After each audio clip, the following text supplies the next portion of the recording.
Good evening and welcome to our 12th and penultimate session of this run of The Between. As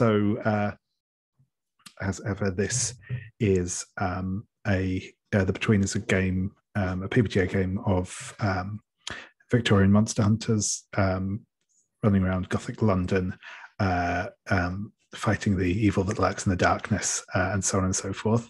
It is written by Jason Cordova, published by the Gauntlet, and this game was also arranged through the Gauntlet's online gaming calendar.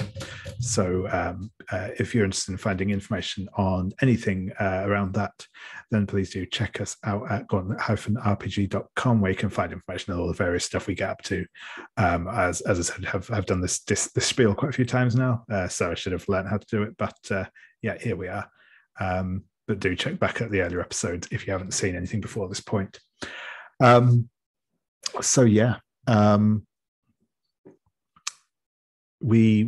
tonight going to begin tackling the mastermind of our piece, Lord Fauconberg.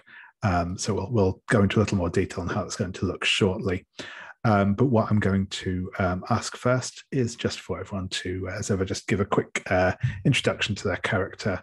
Tell us a little about what they got up to last time, any outstanding conditions, or anything else that we have to get kicked off with. So I'll go over in character keeper order. So David, if I can call on you first, please. Yeah, sure, folks. Hi, I am David. I go by he, him pronouns, and I am playing Trixie, she, her pronouns, and she is part of the American playbook. So where we last left her, she was involved in something of a four-way standoff with guns being pulled at a seance. We're somehow at zero conditions going into the final mystery, but I imagine that'll change here in just a minute. Brilliant. Thank you very much. Sabine, if you'd like to go next. Sure. I am Sabine. I use any pronouns, and I am playing Dr. John Fenworth, who uses the mother playbook. He tries to build a child person, but not last time. Last time he went to a seance mainly to discredit the whole thing about the supernatural abilities of people. But he has been, I think he looked into the St. Petersburg mirror, and that was an odd thing, and he's haunted, and he's most beloved. But right now he feels pretty haunted by what he saw in the mirror. I have forgotten what it was, but I think he saw Adam gazing back at him from the mirror for a moment, if memory serves. Yeah, I don't know if there was anything more to it than that, but yeah. Yeah, no, it was Adam that he saw, right? The person he lost, and he wants to build his child based on something like that. Awesome, thank you. And last but not least, Ardent, if you would like to, Anders, if you would like to introduce us to Ardent. Yeah, I'm Anders, he, him. I'm playing Ardent Casebury, also he, him, the vessel. Last time he was also at the seance. He currently has the conditions drained and strange reflections, the latter as a result of looking into the mirror. Awesome, thank you very much. So what we're going to do first, in fact, what we're going to do, because I don't think we did this last time because we were kind of already running over a little bit. We're just going to wrap up the dawn phase from last time because, like I said, if memory serves, we didn't do that last time. If that's wrong, please tell me, but I think that's the case. So the first thing is that you all get to collect some rewards if a threat was resolved, which it was. So I'm just going to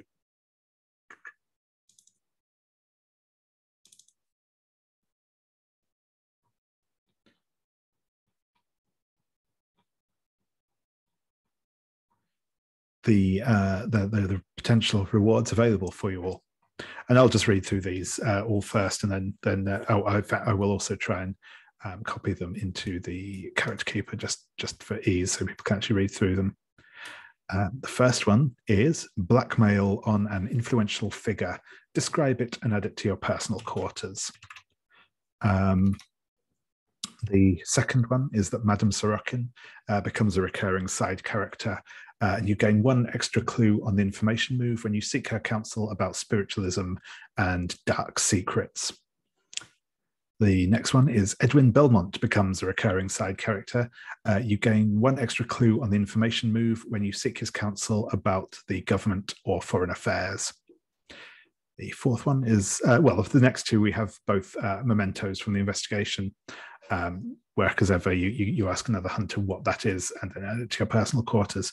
And the final reward, which you will gain access to, because you did successfully answer that question, is you can, if you wish, take charge of the St. Petersburg mirror, which will give you kind of a move around that.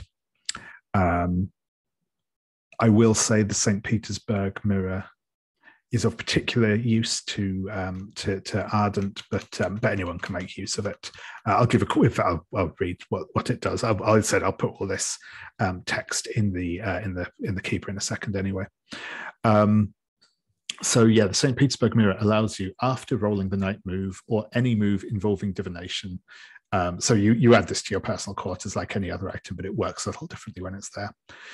So yeah, after rolling the night move or any move involving divination, you may mark the mirror to roll a 3rd die. If the 3rd die is a 1 to 3, count the roll as being at disadvantage. So you add the 2 lowest dice together.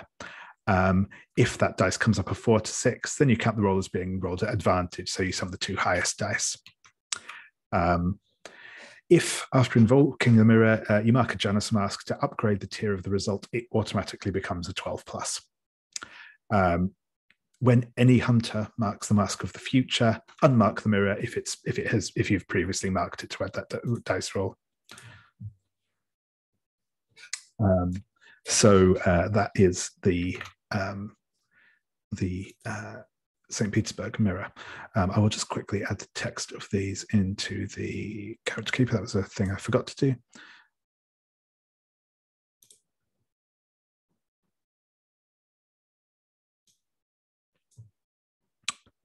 And I'll give you a little bit of time to think those over as well while I do that.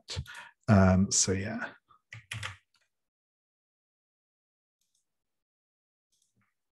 Could you repeat the second to last option before the mirror? So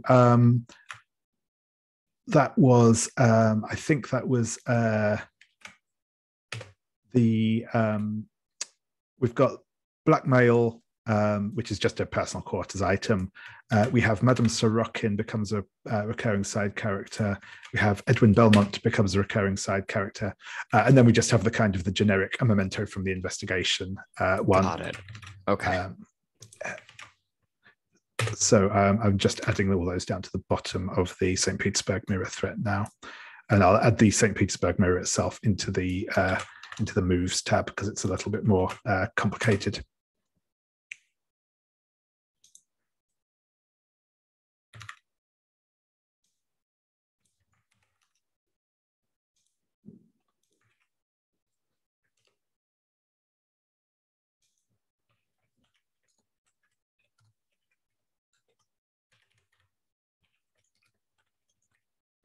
Cool. So and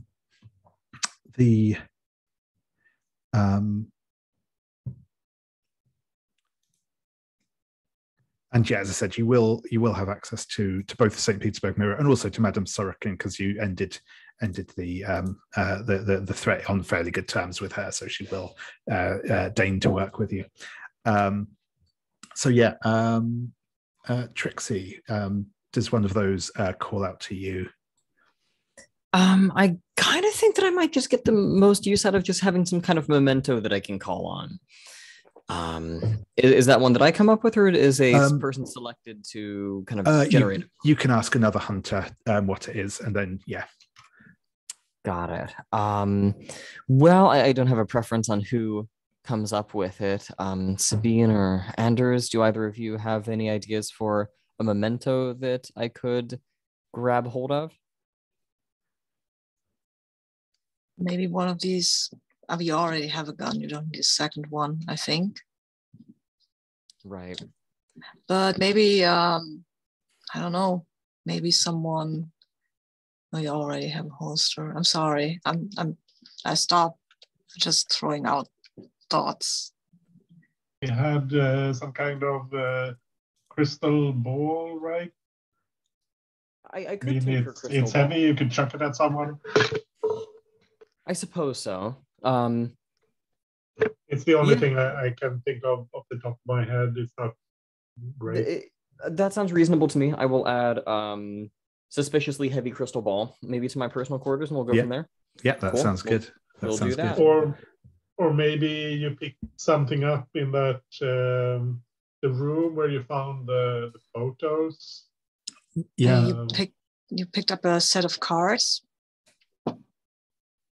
A set of what now? Cards, a deck of cards. Maybe it's it maybe has one card that more than it should have, or something like that. Okay, so it's sort of like it's got like 2 ace of spades in it or something like that. Yeah, something like that. Maybe it's a faro deck with one card too many. Okay. I quite like that. That might be something I can pull for one last Harlot's Curse move or something like that. Yeah, that sounds cool. That works for me. That was on the crystal ball front. That was one of the moments I enjoyed in the game that I played recently, where at some point in my personal course I had this really nice intricate chalice thing, which I then proceeded to use to just bludgeon someone over the head with. It was anything to roll with advantage, I guess. Exactly. But cool. Yeah. So I will click off the memento. How about you, Doctor? What do you think from this list? So that was only one memento to be gained?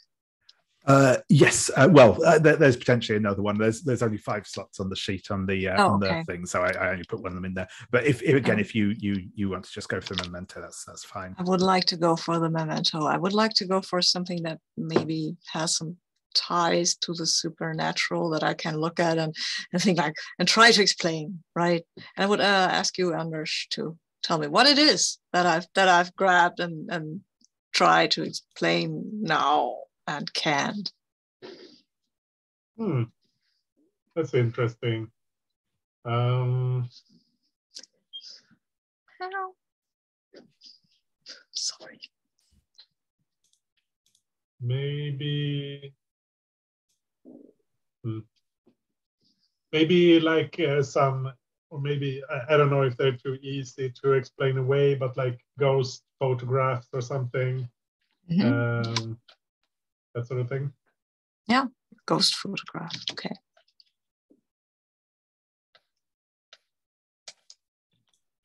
Awesome. And Anders, how about yourself? Well, since no one else grabbed the mirror, I'll just do that. Awesome. So yeah, you as I said, you add that to your personal quarters like any other item, but it works a little differently if you do choose to use it. Yeah, I've been very bad about using the stuff in my quarters. So. No worries. Cool. So yeah, well, we've done that. The next bit we will do is we will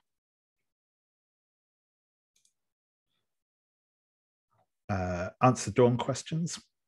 So first 2, as ever, are equally applicable to everybody, which are: did the hunters answer a question? To which the answer is yes, you did. And did the hunters resolve a threat? Which is also a yes, you did do so.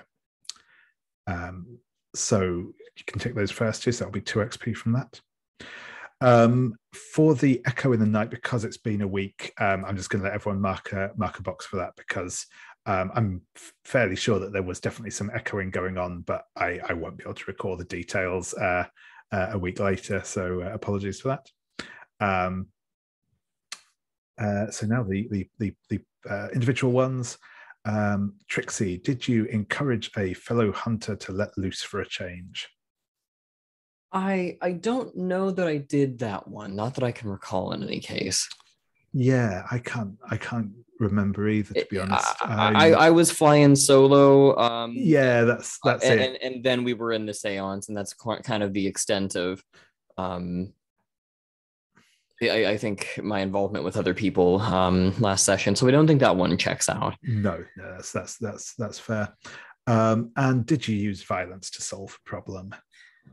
I certainly threatened violence. Yeah, I mean, you pulled a gun on somebody. The fact you didn't fire it, that was definitely close enough for me. Okay. Awesome, thank you. Sabine, did you dismiss the possibility of a supernatural explanation despite everything you've experienced? I try to, yes. Yep, I think that's fair. And did you show physical affection toward the child while someone else was looking? And I believe that one specifically didn't we? Because that was the I did. Yeah. That was when Trixie came to see me for the infirmary and caught me with me talking and caressing my creation. And I was trying to make up some apologies, and she wouldn't. She was pretty dismissive, which is good on one side, but bad on the other. Cool. And Ardent, did you perform a ritual? I think it was last time that I restored the my debt to the Thames. Yeah, I think you're right. So yeah, no, absolutely. And did you make love to a human in order to forget the darkness? I did not. No, cool. No worries. Awesome. So you may, if you wish, change your dawn questions. Honestly, I'm not sure if we will be kind of revisiting them again, but if you do just want to put them in there as guides to stuff you want to do, that's cool. That is cool. Next, we go to our any playbook or custom moves that are resolved during the dawn. So I know that we have the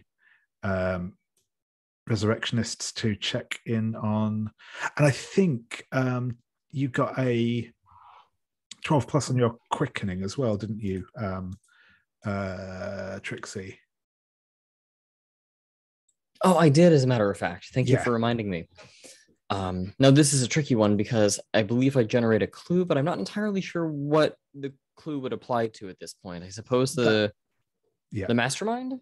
Yes. So we can touch back in on that in a moment once we kind of establish what's going on with the mastermind, but we will still be doing like a standard investigation with clues and stuff. So yeah, you can absolutely pick up something as a clue towards the mastermind threat when we get into that. So I'll just you can kind of hold that in hand and decide on something when we get there. Cool. So Dr.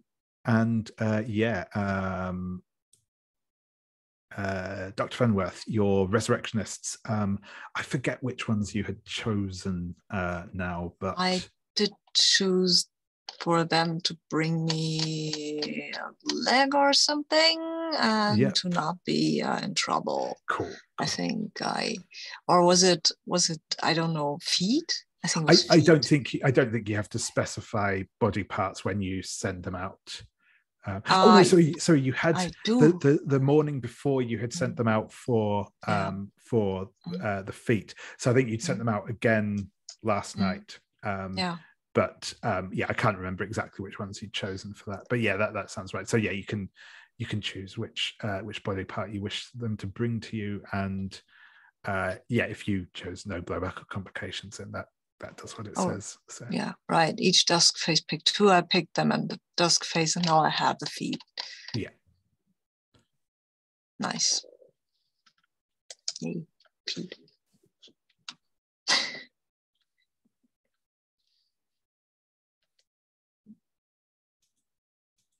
Oh no, sorry. Sorry. The feet. I think you got them last morning. So I think you sent them out. Oh, You've sent okay. them out again since then. Oh, so wow, okay. you will get a new body part this morning. Oh, nice. Yeah. Of your choice. I think. What do I want here? Oh, I think I said they should bring me some guts. Or let me. No, I'm going for legs. Legs are boring anyway.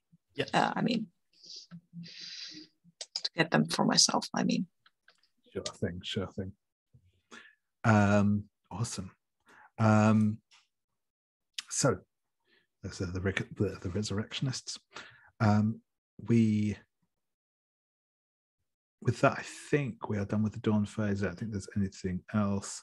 Oh, any Janus Mask prompts that haven't been resolved. I think we've caught up on all of those. I think that was the bit that we did do last time. But if anyone thinks that they have got a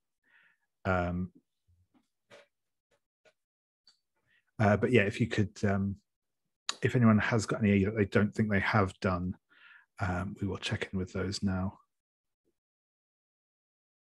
See, I'm just having a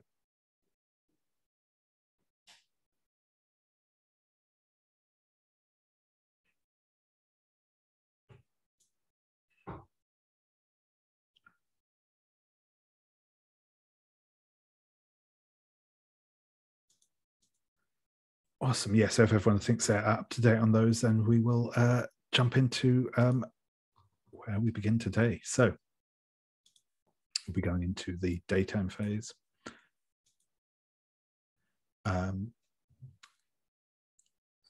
So our threat today is going to be dealing with our mastermind, Lord Fauconberg. You know, Lord Fauconberg is a well-connected member of the aristocracy. He has some fame as an artist, and he has clearly been dabbling in the more unusual side of London. You've found connections between him and several of the cases that you've investigated. The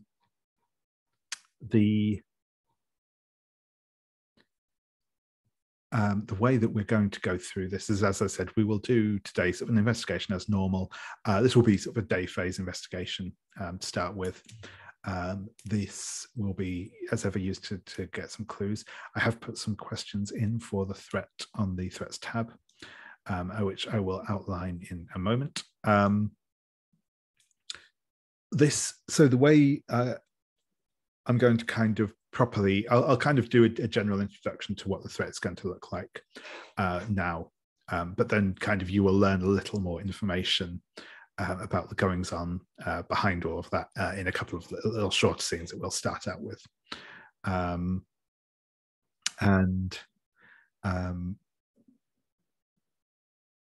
What will, oops, I haven't done this, update the complexity on those. Cool. So what you will find out shortly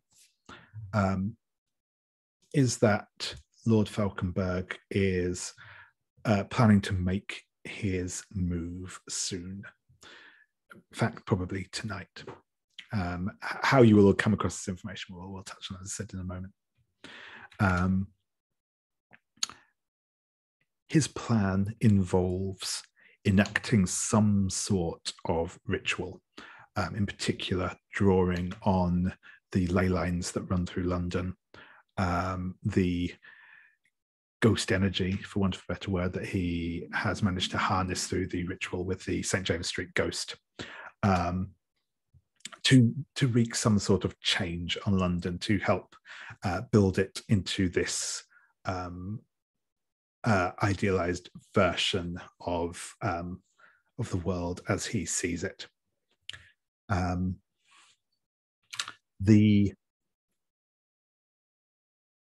There are going to be 3 questions here that you can answer. these are kind of essentially independent questions. Each one of these gives you a slightly different way of resolving the threat, or in many ways, to be honest, the same way of resolving the threat in slightly different places. So the three questions that will be you'll be looking for answers towards are either what mystical requirements does Fauconberg's ritual in the Mithraeum have, and how will it change those who live along the river if it succeeds? And you can resolve this threat by confronting Lord Fauconberg in the Mithraeum and preventing his ritual from succeeding.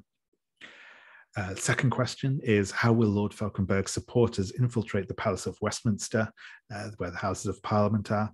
And what will his new enlightened rule look like if his ritual there succeeds? And that will allow you to resolve the threat by confronting Lord Fauconberg in the Palace of Westminster and preventing his ritual from succeeding. And the third question is, who will Lord Fauconberg sacrifice at the Tower of London, and what horrors will be loosed against his opponents if his ritual succeeds? And unsurprisingly, this allows you to resolve the threat by confronting Lord Fauconberg at the Tower of London and preventing his ritual from succeeding. So essentially, depending on which question you answer, we'll kind of both set in some ways the stakes of what's going on, as well as the location. So that's the main purpose from there. We'll get into now sort of a bit more about how you all find out what is going on. And I'm going to kind of hard frame you all into scenes here. I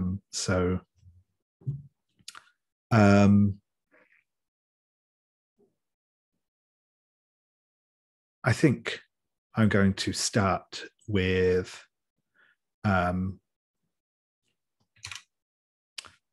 Ardent.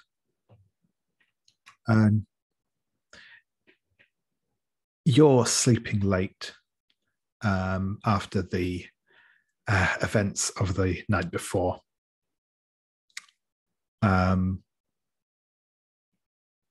And you will have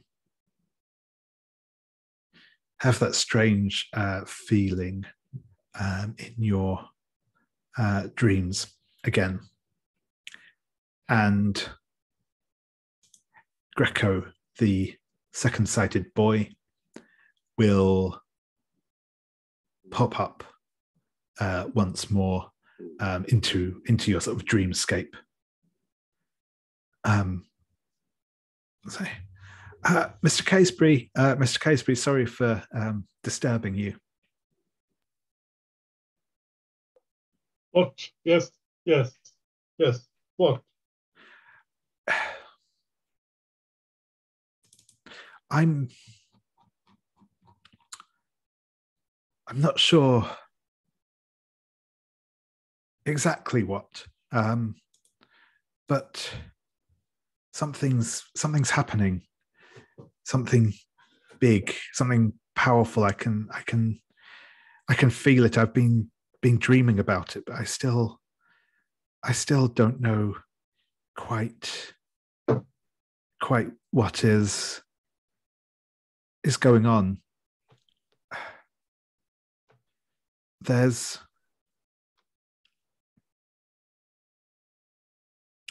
something powerful at work. I've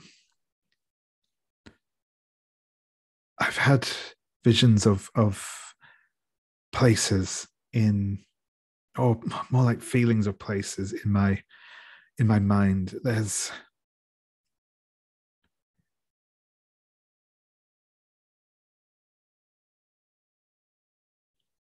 old stones, grey and white, covered in blood.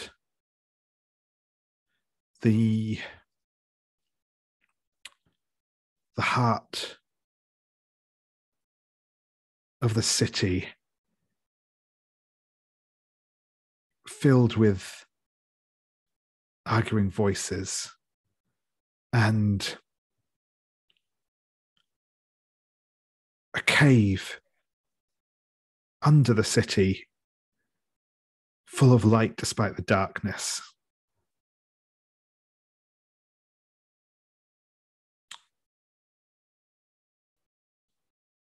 I don't know what it means, but I know it means something.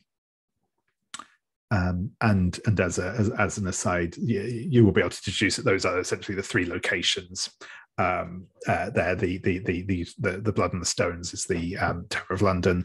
The heart of the city refers to the House of Parliament, the Palace of Westminster, and the cave beneath the city refers to the Mithraeum, which is an ancient temple buried, an ancient Roman temple buried beneath the city. So those you will kind of get that from there. But if there are if there is anything else you wish to kind of try and follow up on either with him, you may do so. Is this happening now? Now or soon? It's close. I can feel it. Yes. Yes, I feel it too. Can you aid me further? I can try and take you with me into the city. I think I can. Yes. Yes, I will follow you. Yeah, and I think he will take your hand and begin leading you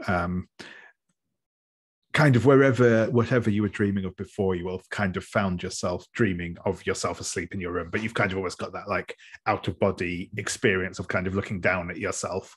And he will take you by the hand and start to lead you towards the door. Tell you what, actually, if you want to make the information move now with sensitivity, we can we'll see how that comes out, and then revisit that in a second when figure out which menu I should be fiddling with.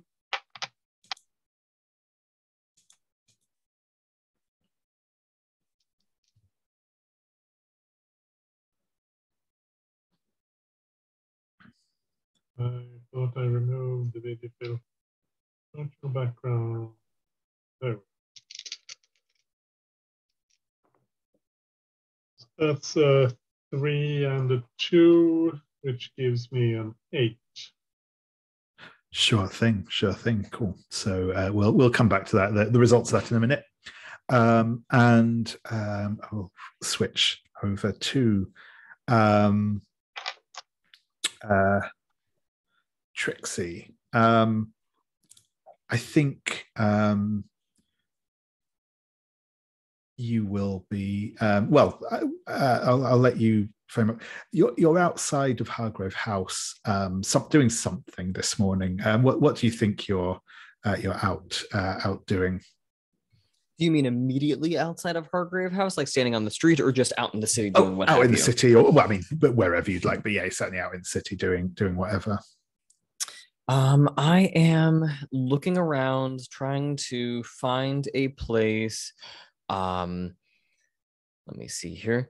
I'm trying to find someone who's willing to buy this mannequin that I have fallen into possession of. I have so little use for it, and yet I maybe can get at least some money off of it, since I need to fund my gambling habit. So I'm lugging this life-sized mannequin from a Sally No Face mystery about the streets of London, trying to find, perhaps some tailor or some clothing shop that is in need of one. But I've been out here all morning and can't seem to find a buyer. Excellent. So yeah, I think as you're kind of looking around some tailors and the like, you will spot James Whistler out. He obviously sees him, comes towards you, but you kind of almost you get that that impression that he was actually looking for you, rather than just this being a kind of casual bumping into you type of thing. And he'll come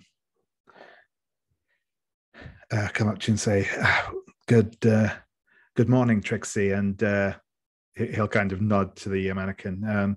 And I suppose hello to your friend here.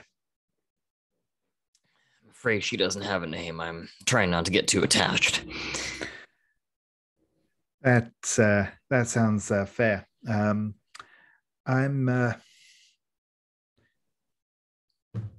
Would you mind if we go for a little walk? Your friend can come too, and he'll kind of go to take like one of the mannequin's arms to sort of help you out with it. I'll kind of heft the mannequin up onto my hip and sort of swing it around so he's got one arm, and we will go off arm in arm, in a manner of speaking. He'll say, I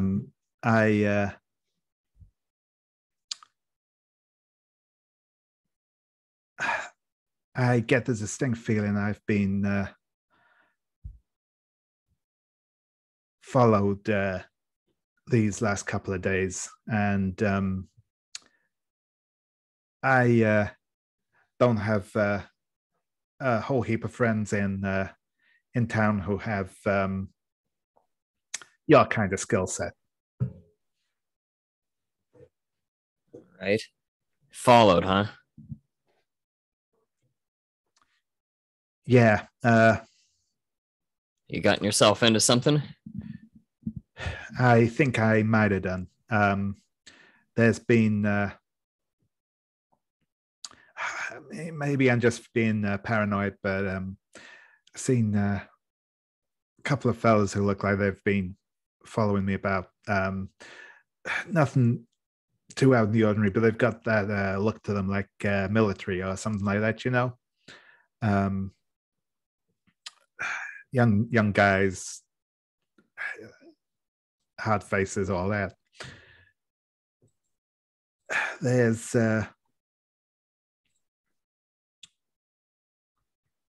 I know you showed some interest in Lucian's work before.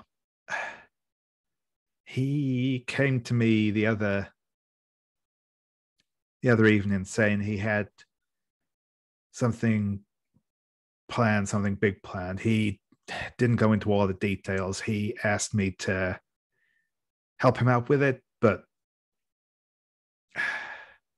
it sounded heavy, dangerous. I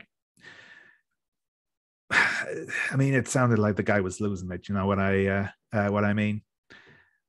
Talking about working on something like of which has never been seen before, and I don't think he meant just a new painting style. You know. So you mean to tell me that this man was out rambling around with some kind of uniformed guards about? No, nothing like that. These guys don't weren't wearing uniforms, but he did have a couple of these fellas with him, and as I say, I mean, I turn him down. I'm a painter. That's all I'm interested in. But ever, like I said, since then, I just get the feeling like I'm being followed. That's all. So you saw these guys, they didn't seem to pay you any heed, but now you're getting a strange feeling about it. That's it, yeah. Well, that's interesting. I'm thinking about your associates and the kinds of things they do and the circles they run in. I think you might have reason to be worried. Tell me, where did you find these people rambling about, talking about strange inventions and things to appear in the coming days?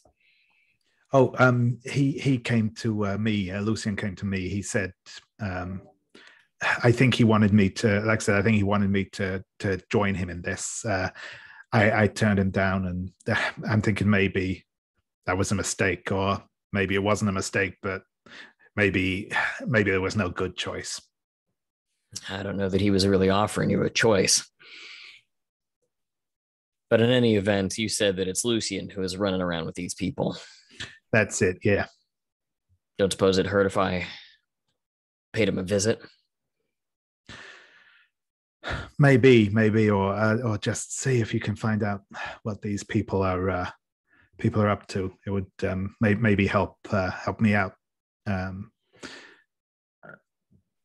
I'd rather not have to move on again. I'm enjoying my stay here in London.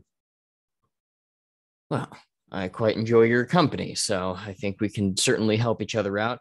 Now, while I'm going about following up on this lead, you wouldn't happen to know of a tailor or a person who works with clothing who might need a spare mannequin, would you? One of the folks stays with me back at Cheney Walk.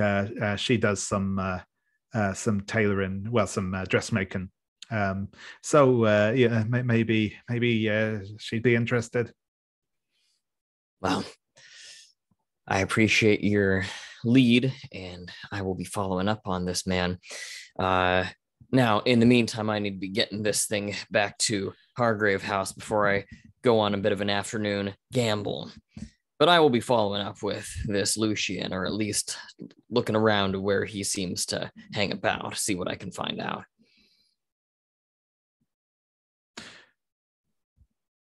Sure thing. Thanks, Trixie. One more thing. You don't suppose there's anything I should be worried about going into this, do you?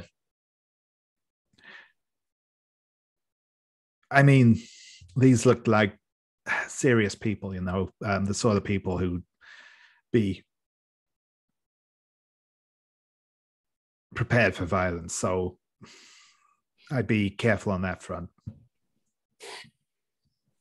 I've had trouble with serious people. Well, I appreciate the information, and I expect I'll be paying you a visit later on this evening. See if we can't figure out a next step. Awesome. Cool. Thank you. Dr. Fenworth, you've been invited to Lord Fauconberg's studio to get that painting he asked you about. Oh, right, yeah, I forgot about that. But of course, I mean, I have some suspicions, but I have to prove to myself that I don't believe in all that nonsense anyway. Excellent. You will be kind of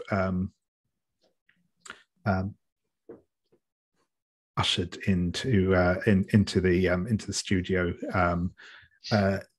It's in a nice townhouse.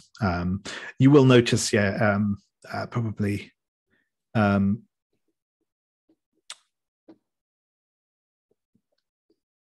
Again, some young men, or no, not necessarily just young men, but definitely you will notice as you're sort of going in, a couple of people sort of hanging around who don't seem entirely like they belong here. No one doing anything particularly unusual or out of the ordinary, but just they just have that kind of air of they don't look like servants. They don't look like they're here as guests. They are, but you will be ushered into the studio,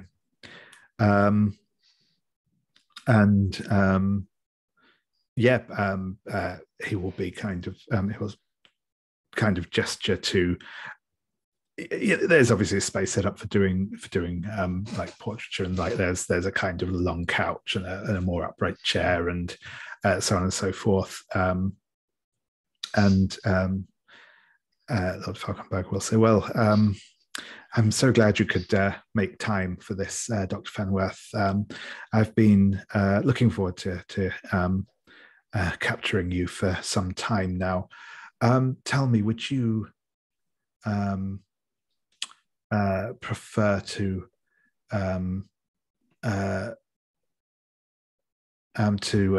for me to take a simple portrait or a life study? I am happy either way, whatever you feel comfortable with." Oh, I think I'll leave it in your hands. You're the artist.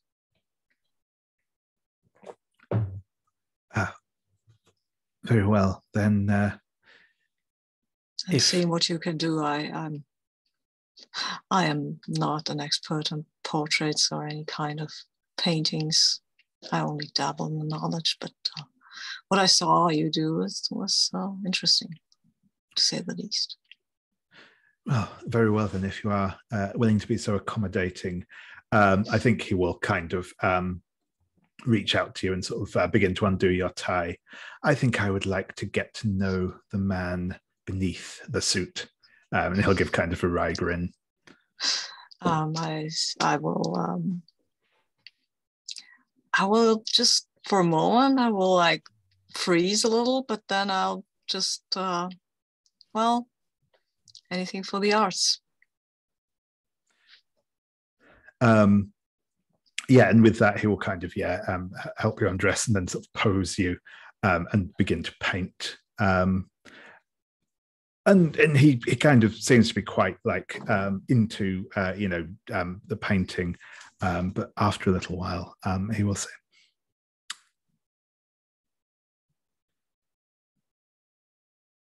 "I sometimes think, Doctor, that you are a man very much after my own heart.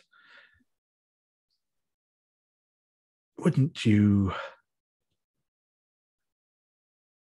like to see this world made anew without all the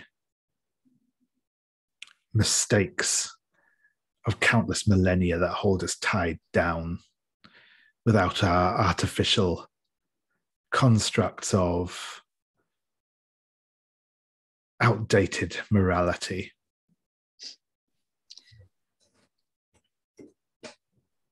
That seems to be a very philosophical question, or unless you had a way of making that come true, I find it best not to engage in thought experiments such as these, because what's one man's vice is another man's virtue. And I feel that I am hardly the best judge of morality myself.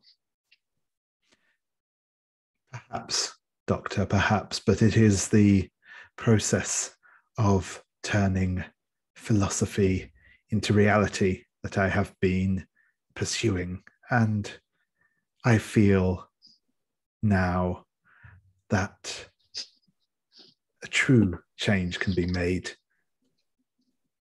A change starting here in London and spreading eventually, I believe, across the whole world. You must tell me more of that word you're envisioning. Of course, I can. I will be happy to explain, Doctor. And yeah, I think I will ask you to make me an information roll here as well. And I think we'll call this one. I think this probably is going to be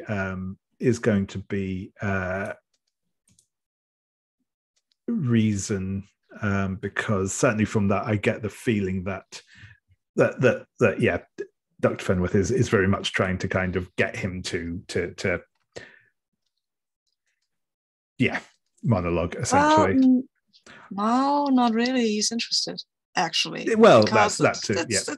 it's just because he thinks the world is not perfect, and he is in love with perfection, as we all know. So,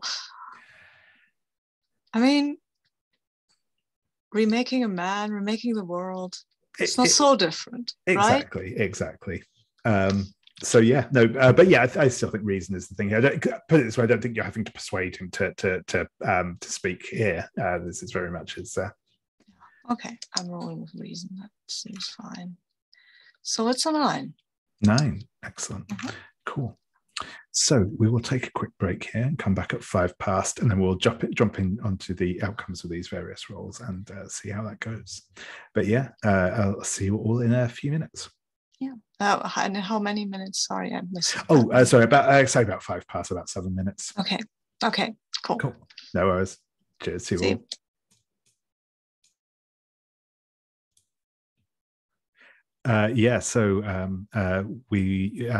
Whistler will kind of glance back over his shoulder. In that way, it's a little bit too obvious, maybe, but we'll say, yeah, I think that might be them, or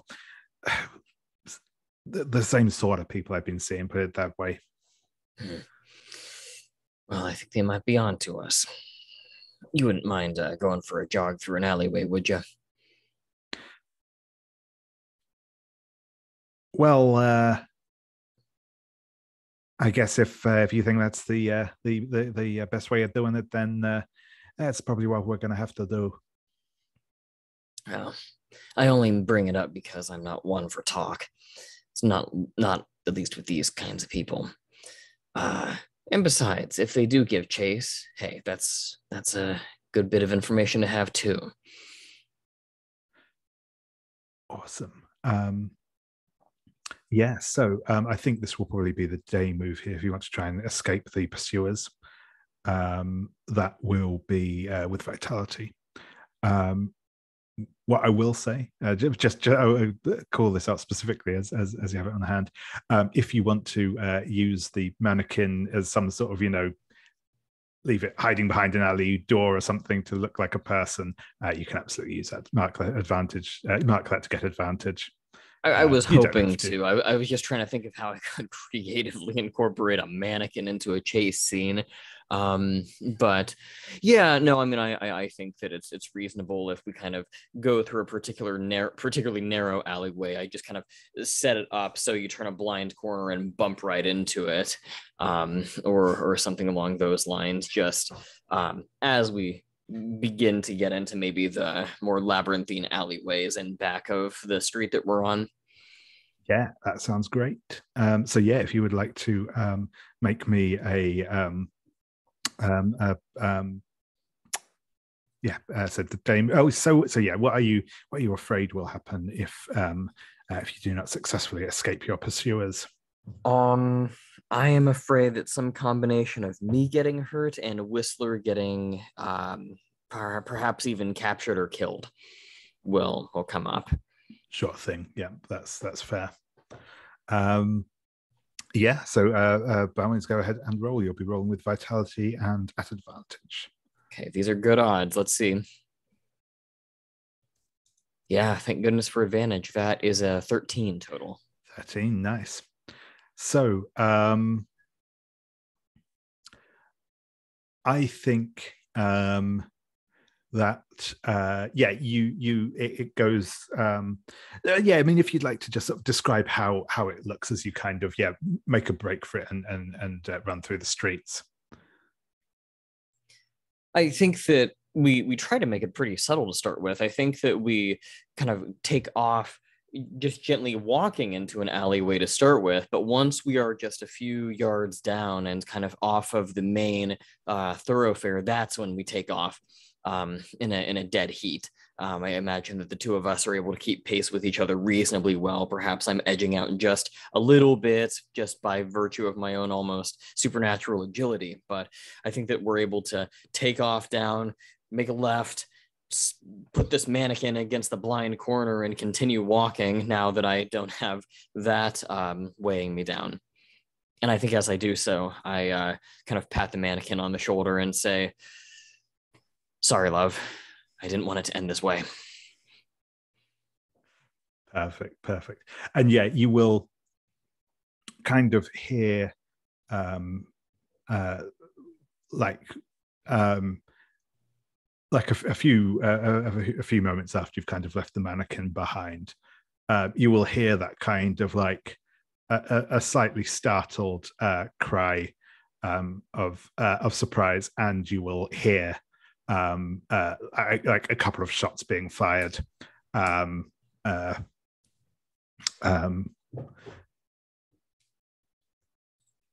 then sort of just like the sound of running feet. But they're either now not continuing to follow you, or they're unable to follow you due to the maze-like streets you've gone into. But either way, you manage to get clean and free with Whistler. And I think, I mean, it's a fairly obvious one from what we've seen already, but I will, as a clue for your 12 plus, I will give you the clue that there are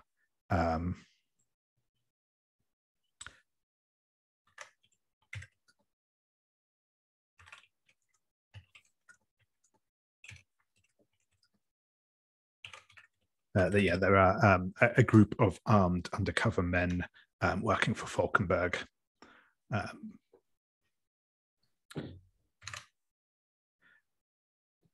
Awesome, thank you. So, and speaking of Fauconberg, we'll return to the good doctor. So yeah, Fauconberg will say,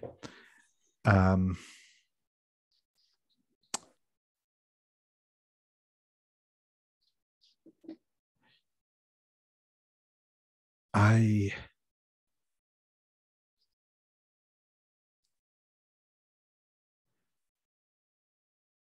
have learnt much on my travels, Doctor. I was fortunate enough to travel widely when I was a young man.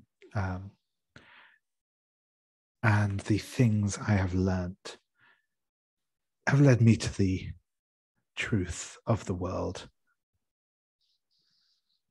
Science is, of course, a great and powerful thing. We've had many advances throughout the way, but there is more to this world than can be seen with our eyes.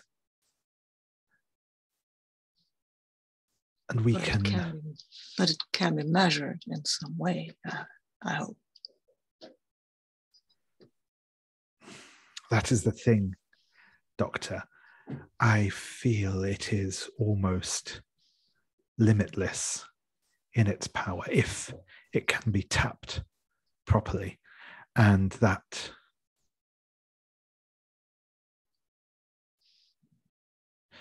is my hope, that we can harness this power of the world in the hands of enlightened men and women who can share these gifts and create a shining utopia, like the sort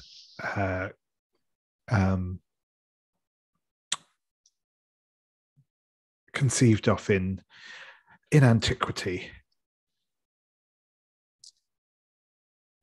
Conceived of, but never realized. Not until now, Doctor, not until now. Forgive my skepticism, Lord Fauconberg. I am, after all, a scientist, and it's upon us to be skeptical. There is no need to apologize, Doctor. I admire your skepticism, your willingness to question. Though the proof will be forthcoming soon. Have no fear.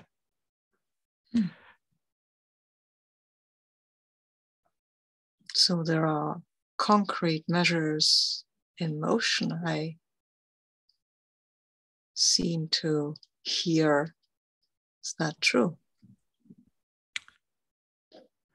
You will forgive me if I do not speak too openly of my plans as of yet, Doctor. If you wish to join me,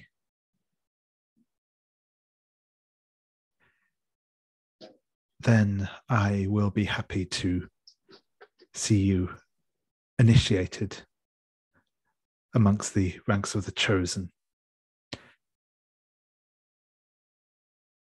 But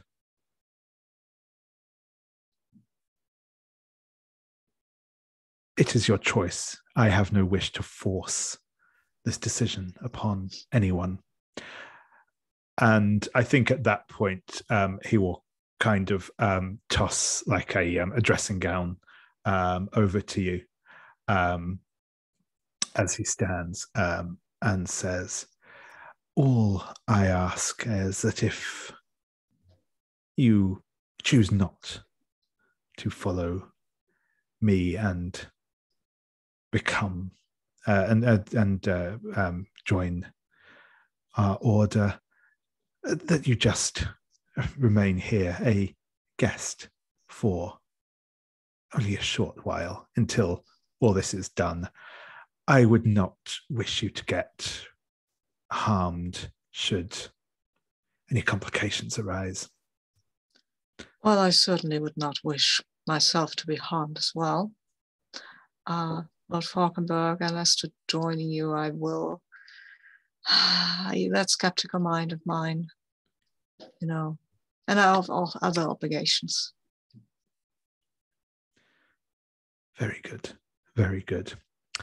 And sorry, just to jump back in on the rule side of things. Yeah, so the clue you will have gained here is the main thrust of the clue is the creation of we'll call it enlightened rule. No, actually, that's sort of already in the thing. So we'll call it utopia is a very good word for it. Yeah. We'll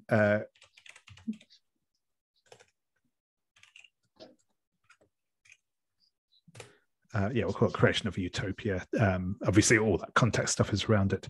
But yes, the condition for getting a 7 to 9 will be that you will be kept here for the time being, and you will have to, if you wish to leave, you will have to take steps to do so. I wish to leave. I would not mind seeing more of this conspiracy, actually, but you know, I have to go and look at my child. I can't be stuck here. There are things I need to do, levers I need to push, and nutrients I have to put into the solution, right? I can't stay here and then not for some kind of a utopia that might or might not happen. Excellent. So yeah, at this point he will leave you, and you will kind of get, as the door closes behind him, you will see again a couple of these sort of unobtrusive people stood outside. The person you see stood outside the door is quite clearly like armed. He has a pistol at his side. And the sort of door, you can hear the door sort of closing and locking behind you. But you know, you can of course seek to escape if you wish. You know, good thing I brought that black cloak and the falcon mask. So maybe I can use that to put it on, go out another way. These palaces are all built like mazes anyway. And just talk to people in Greek, because these guys they might seem competent with their weapons, but I feel that ancient Greek might be beyond them and might just sound educated enough and mysterious enough. Awesome, I like it. So yeah, I think you'll probably be able to slip out of the room somehow. This is, like I said, this is a studio, so there's probably quite a lot of windows in here, to be honest. You know, it's to capture the light. So, but yeah, I think what I will ask for here is again, it will be the day move. I think it will be with composure, probably, for kind of trying to brazen your way through. And what are you afraid will happen if this goes badly?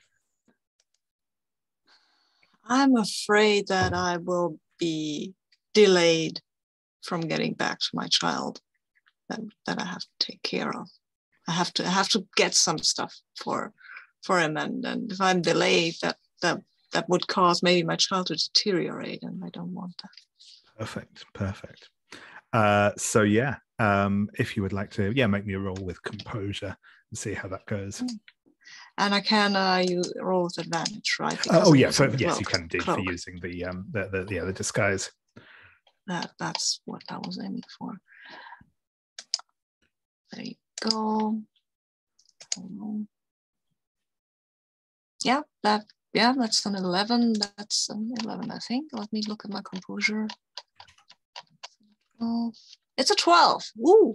Nice. So, I think that you will. Again, I'll ask you to describe how you make your exit from here, and then I'll give you, again, I think I'll probably just give you a clue as your sort of like bonus for coming out of this. Well, I make my way across a balcony. There is little athletics involved here, thankfully, and then I will just walk these halls with the mask and the cloak. And as I suspected, these people are not very suspicious of a person with a cloak and a mask on, quite the contrary. And when somebody tries to say, hey, aren't you supposed to be in the hall over there? I just tell him some ancient Greek bon mot about being where you want to be as a philosopher's prerogative in ancient Greek, which he won't understand. And he will assume that I know what I'm doing and just let me walk out. Excellent. And I think as the one who challenges you, I suppose it's possibly not even quite the right word, but the one who sort of stops you and sort of says, oh yeah, you want to be that way, will, as you're kind of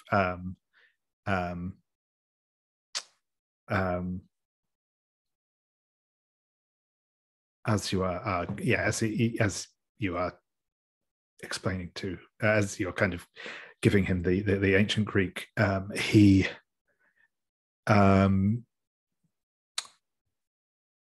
will pass you an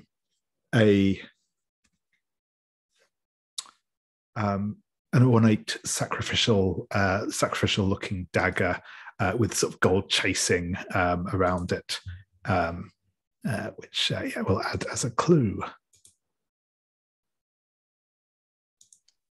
Can I also add that to my quarter? Yeah, go ahead. Cool.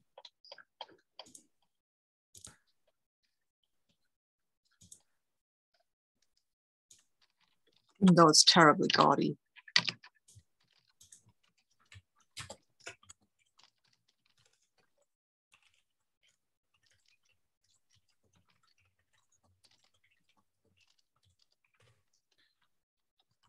Awesome. So I think with that, I'll give you the opportunity to all sort of gather together again at Hargrave House if you wish to have any discussions. Also, if you wish to have any vulnerable moments or the like, also feel free to do so. And then we'll kind of see where you want to go next. I will also just mention in terms of kind of side characters and stuff for this, mostly this will be a case of potentially revisiting old people you've met with before. or if there's just a kind of general sort of person you want to sort of seek out at any point. Likewise with locations, if there's sort of places you want to go to find information out, that's cool. We'll be doing it sort of a bit looser than a general one. But the characters I've specifically made note of under the threat itself are people who you know to have some connection to Lord Fauconberg, namely Alice Beale, who was a resident of 18 St. James's Street, and you don't know conclusively, but you know certainly from context and from the flashback that she is a member of the Order. James Whistler, who obviously you've already had some dealings with, you know to have been an acquaintance of Lord Fauconberg. Dame Margaret, again, is an acquaintance of his. And Count Orlov, you know, obviously had some dealings with Alessandra Volpe, may know more about the conspiracy as a whole. Other people who might be good sources in general for weird stuff are in particular Greco, again, obviously, although, again, you've kind of already had some dealings with him. And potentially even the man in the sun mask might be someone you can call on, might know some of what's going on.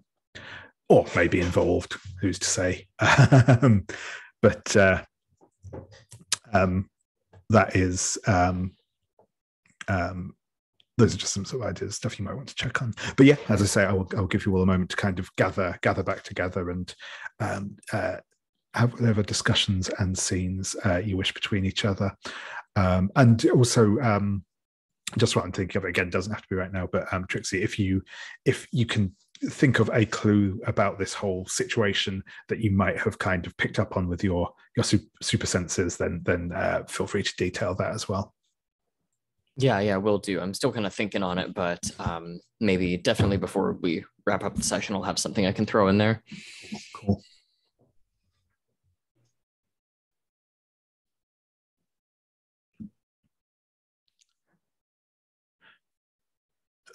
So I imagine, Trixie and John will both be kind of arriving back at Hargrave House as. No. Oh, sorry. No, I can't.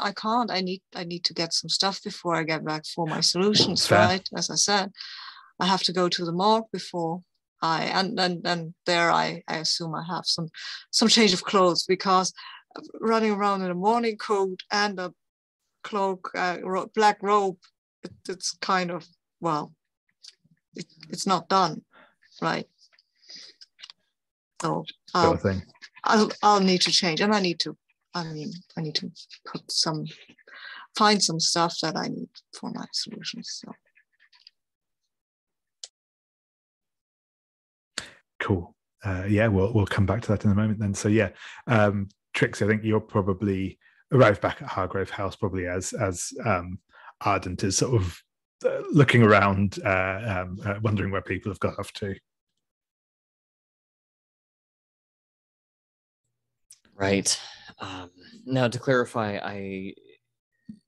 you said Ardent is around. Yes, that's right. I see. In that case, I'll say to Whistler, would you mind coming inside for a bit? I think we'd best talk this over with the rest of my companions, those who are at least here anyway. Sure thing. And he'll follow you inside. Now, Ardent, what did you say you were up to at the time that we walk in?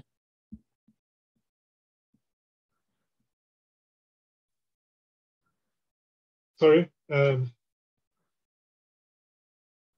I just said, at the time that myself and Whistler walk in, what might Ardent be up to? I think Ardent he was all set on rushing out and starting to deal with this situation, but then he decided that he needed to perhaps fortify himself a bit. So he's probably digging around for trying to find a bottle of absinthe or something to drink. So I think he's rummaging about in various cupboards and such, trying to figure out where he stashed his bottles the last time he he had something to drink. Well, Mr. Caseberry, I say, kind of walking in, are you looking for something in particular there? Ah, yes, yes. Trixie, of course, yes. I had some very strange dreams, and I believe I must act on, but in order to stay in the right frame of mind, I feel I need some spirits, the drinkable kind, of course. Well, I always do keep a pretty good bottle of rye in my flask if ever you need it. And I do factually have a bottle of good Tennessee whiskey in my personal quarters if you have need of it. I'll say, as a matter of fact, I imagine we might have occasion to break out the fine stuff here shortly if the events that Mr. Whistler and I were exposed to prior this afternoon are of any indication. What I mean to say is something seems off about Lucian and his people. Something big's coming up. Yes, something big. That is my conclusion as well. I believe there is a great magical working in the that is about to take place, and I fear that it will not be to the benefit of us or most of the people of the city.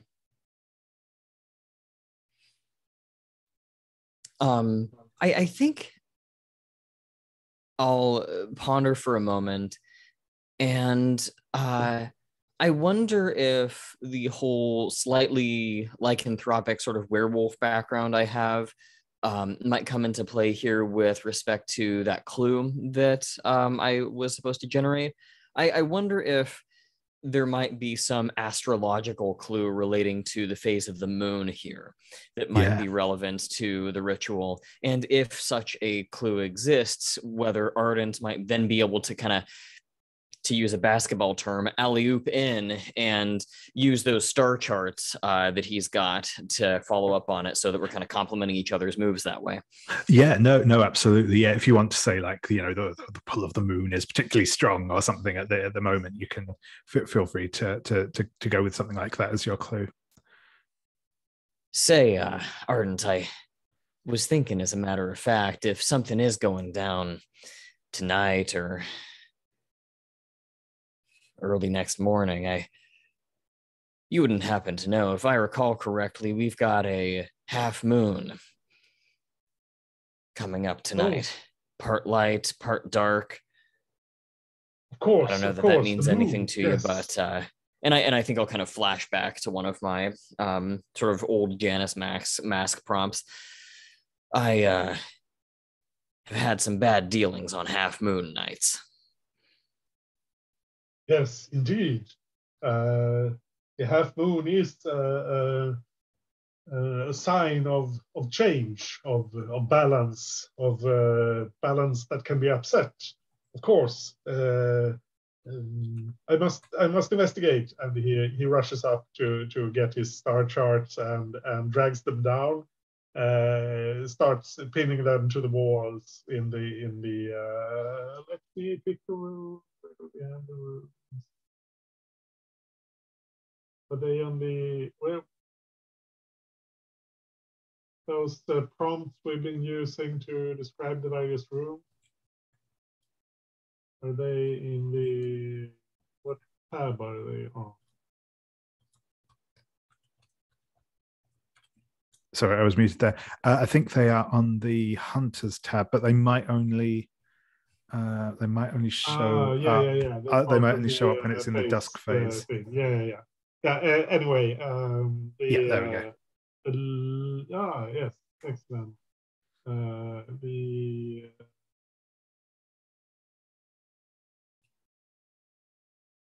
music room, let's say.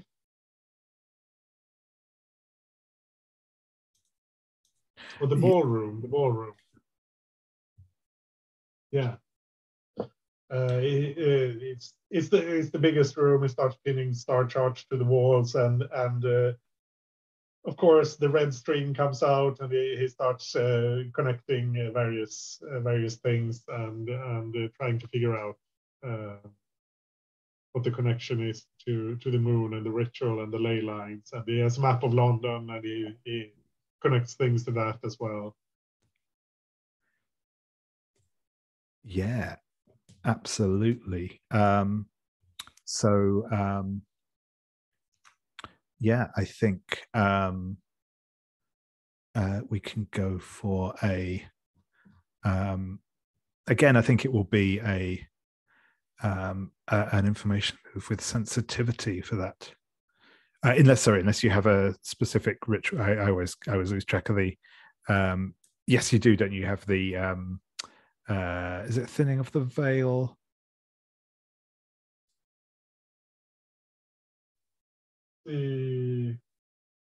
Yeah, absolutely. When I'm trying to, absolutely. I'm trying to glimpse the future.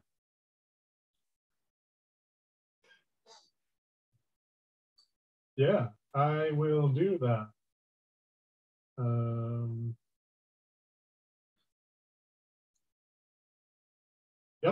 Yep. And if I mark something for my personal quarters, I get advantage on the roll, right? That's correct. Yep. Yeah, so I'll just use the star charts then, I suppose.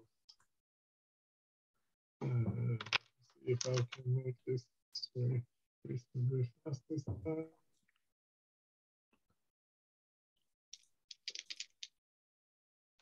Three dice. That's 2, but I also have 2 5s. Perfect. So awesome. So yeah, so on a hit, you may ask what is about to happen, to which I will answer truthfully, but not necessarily completely. On a 10+, you may also ask, why is this about to happen? And on a 12+, you will also find a clue. So I will also give you a clue based on sort of what you ask. Yeah. So what is about to happen? Yeah. So I think what you will, like the initial information that you will get, like from consulting the star charts, just in terms of the astrological signs and stuff themselves.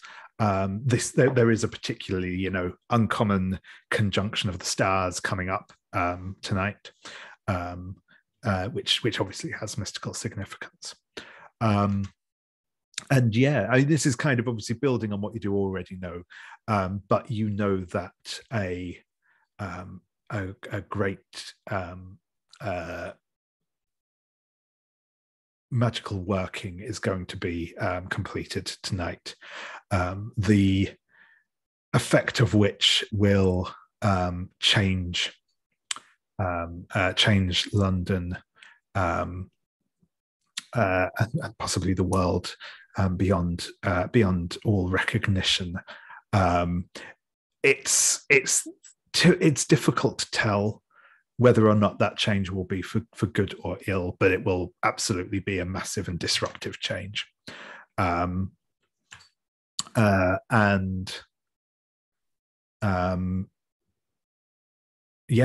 as to the why, I mean, again, this is fairly obvious, but it's absolutely that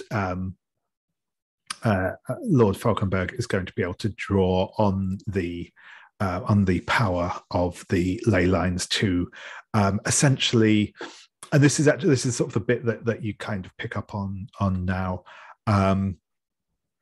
You've obviously spoken. You've had contact with the genius loci of the Thames before.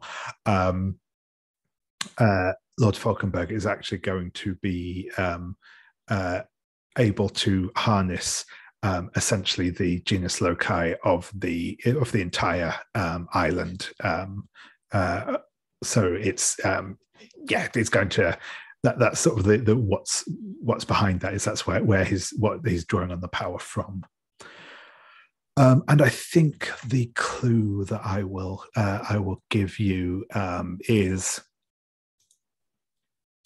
yeah. In fact, just to sort of build on what I've said there, really is going to be overwhelming. No,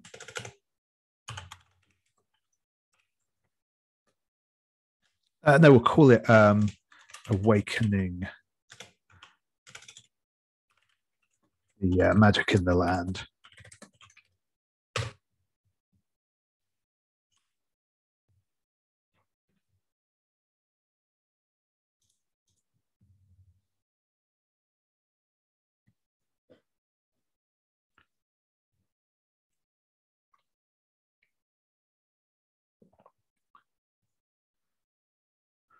And I think for the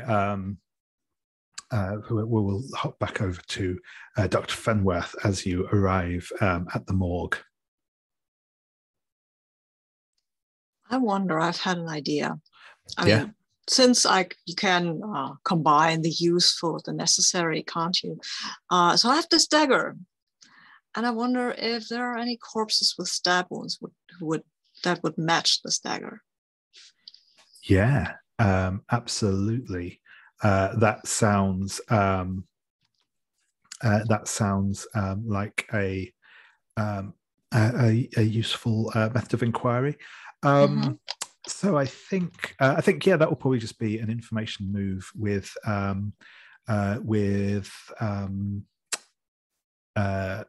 reason. I do have this beneath the skin move. When I examine a corpse, I may ask the keeper two of the following. Can I use that one instead of the information move?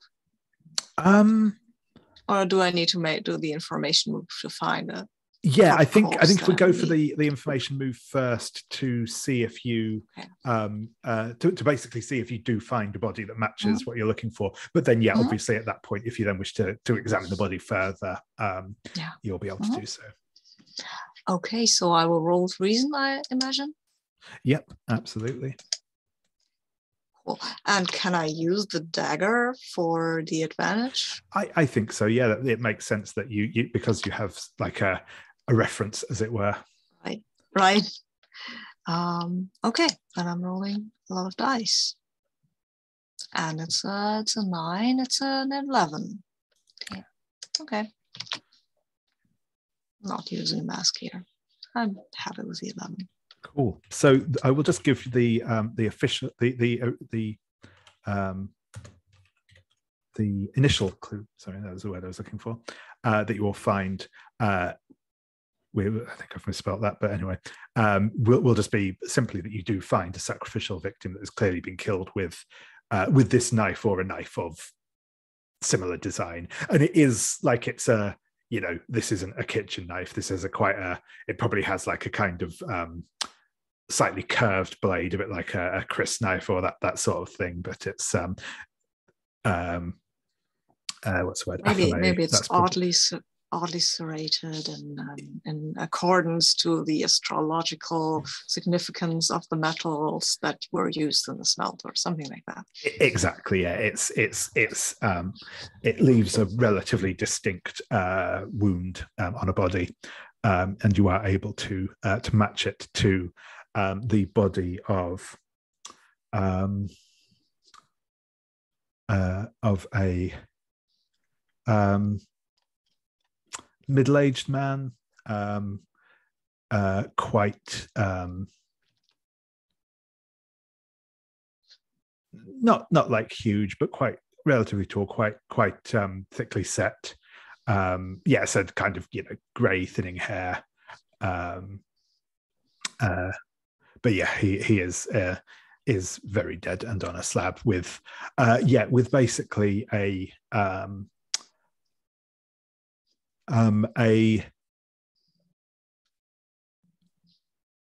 from what you can see, it looks like a stab wound to the heart. Mm-hmm.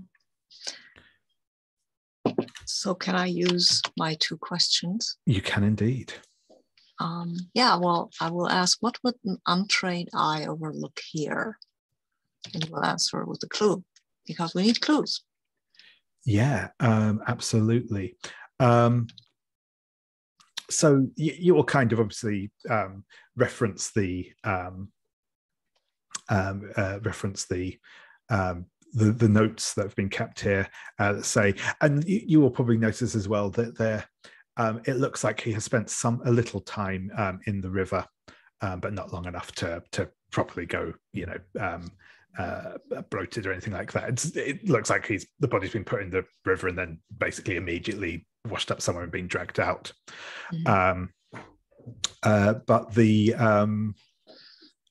the notes will also say that basically he was found naked, like I said, in the river.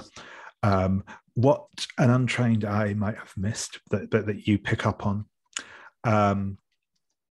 is that this man, just from the like physical signifiers on him, this was a man that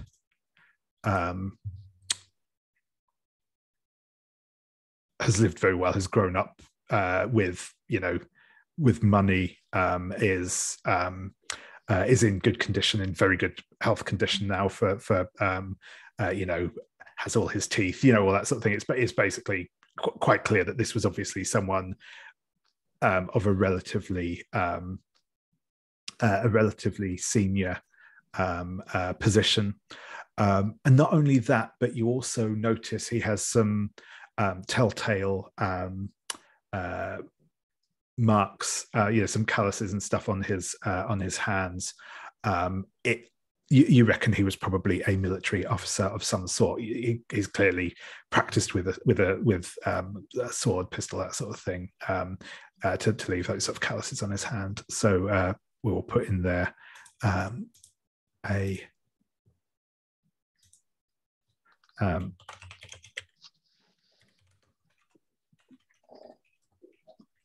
murdered military officer as a clue in there.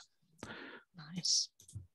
And from the way you describe him, I feel that maybe can I take a body part for the child without noticing? And I would like to take his guts because I have a lot of other stuff, but this man, he's lived well, he's eaten well. He might have actually have lived a relatively healthy life.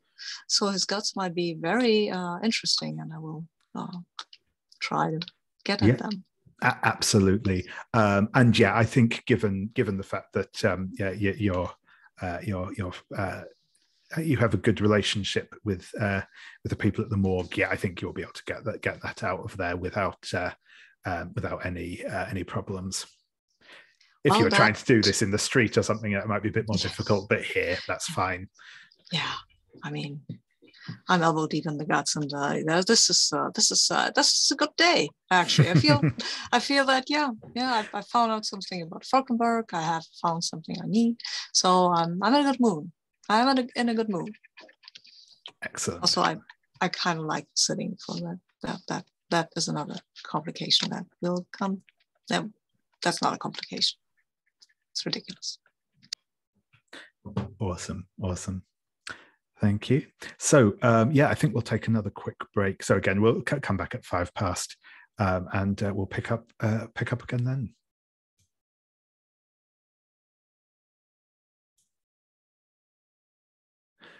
Excellent. I have indeed remembered to start recording this time. So good.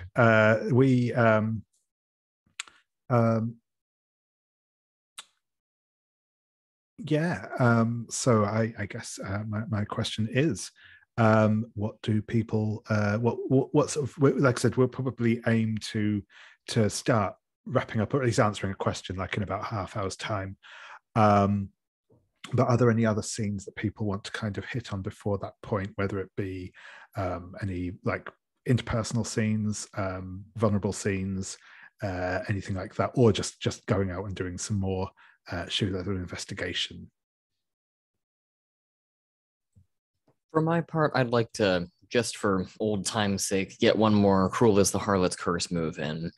Awesome, yeah. Just to see how it plays out.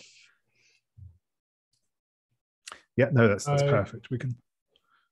I could probably use a vulnerable move. to get rid of a condition, not super important, but it wouldn't hurt. Yeah, I would like to get rid of the haunted condition myself. And Mr. Cosby certainly seems the person to go to for that sort of help. Right? Right? Yeah, absolutely. I mean, I feel after my conversation with Fauconberg, I really should talk to Casebury anyway.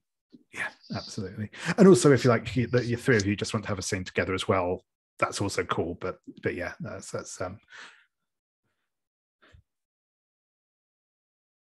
but yeah, finally, I think if we'll kick off with Dr. Fenworth and Mr. Casebury then. I know, unheard of. Yeah, I think. I think this the way I see this, but please tell me if you want something different, is that Ardent is working there in the ballroom with his star charts and and drinking when Dr. Fenworth comes back to Hargrave House, and they have a discussion over drinks and with Ardent perhaps not quite raving, but certainly enthusiastically discussing his various ideas and findings. Yeah, I think John will come in. He's wearing, oddly enough, some almost he's dressed down, definitely. Those are the clothes he had at the morgue. So that is a bit odd because he didn't go out that way. And he will come up to you having a cup of coffee in his hand as per usual, and get all the star charts and just listen to you raving a little, and then tell you that, I had a discussion with Lord Fauconberg this afternoon. Oh, did you? Yeah. Yes, indeed. I did. It was quite interesting, and I had some thoughts, and I would like to run them by you. Lord Fauconberg said that there are things that science cannot explain, and that in his and what he meant, I think, was science can never explain. And I will agree that there are things that science cannot explain. That is not the point of science. The point of science is to figure out the underpinnings of the world. And if there is something science cannot explain, that just means that we have not figured out yet how science can explain these things. That doesn't mean that science never will explain these things. And in accepting that science cannot be used for this, in my thought, it is a failure of ambition. And to have such a man with such a limited view of reality design the new world we are all supposed to live in, I feel skeptical. Oh, does he? Is he the one working this? Oh, I had a dream, and I believe Miss Farley's insights about the moon plays into this as well. That there is a great working about to take place, and if he is the one doing this, then I fear greatly for us all. But to address your first question, what I believe he would be referring to is that there are things that are beyond the material, and science concerns itself entirely, as I understand it, with the material world. Oh no, not at all. Science concerns itself with everything.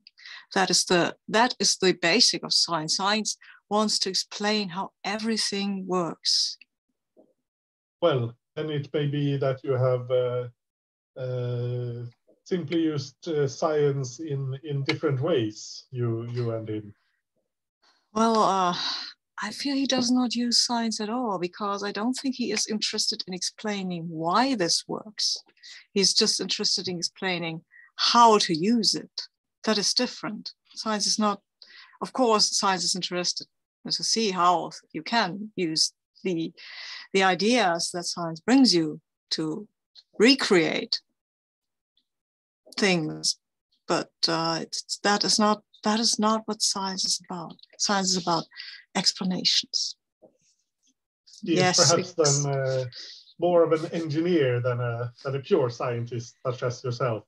Yes, Mr. Caseberry, that is quite true. That does not mean, as a pure scientist, whatever that might be, I have all the explanations, and that I never doubt, but doubt is the heart of science. Yes. However that may be, even someone with a limited grasp of science can cause great harm if they use the tools of science and the products of science in a way that is not to the benefit of all.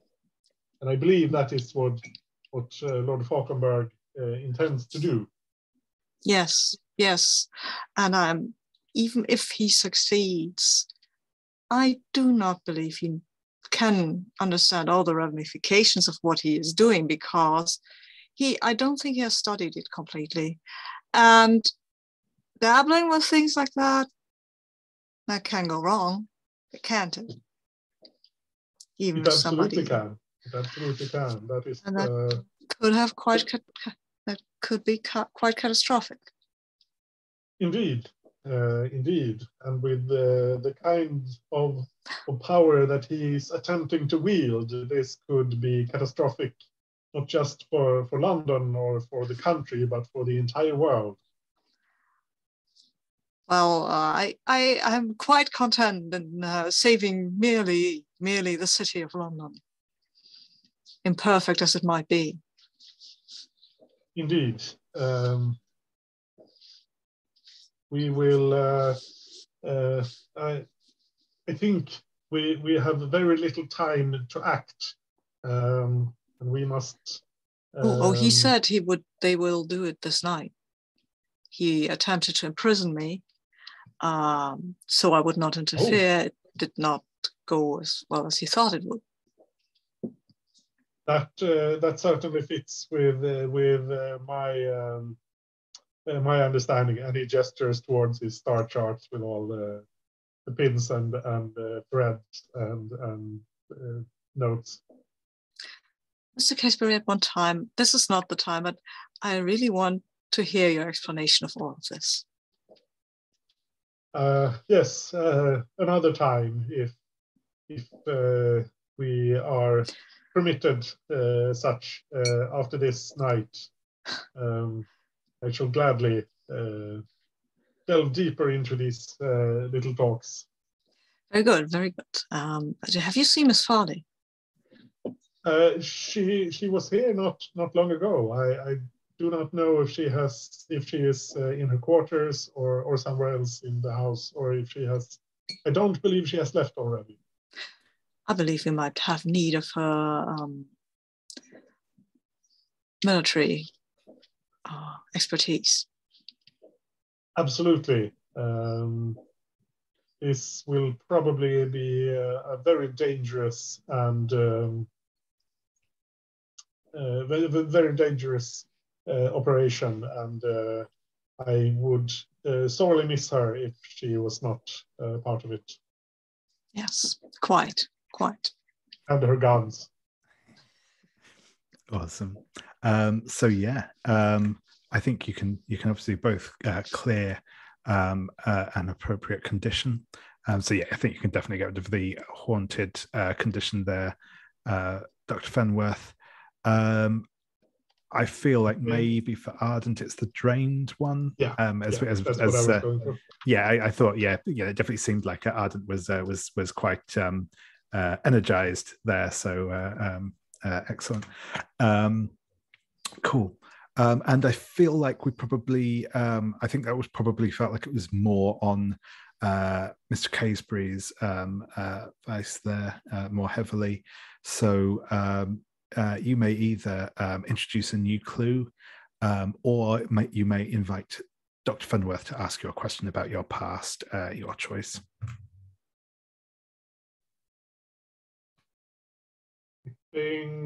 Let me see. I mean, we have quite a few clues already. We know. Yeah. I mean, obviously, you know, at this point, if you want to add in a clue to put the thumb on the scales of one or other of the questions, then absolutely feel free to do so. Yeah.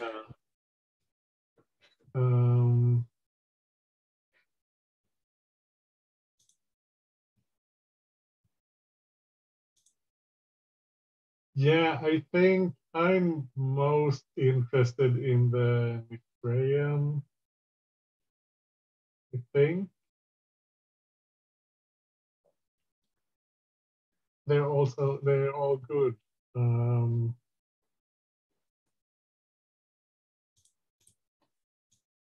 Sorry. We can come back to you as well in a moment if you'd like after we've checked in with Trixie. Actually, I think what I have is, I think I've correlated some like birth dates with some important people with the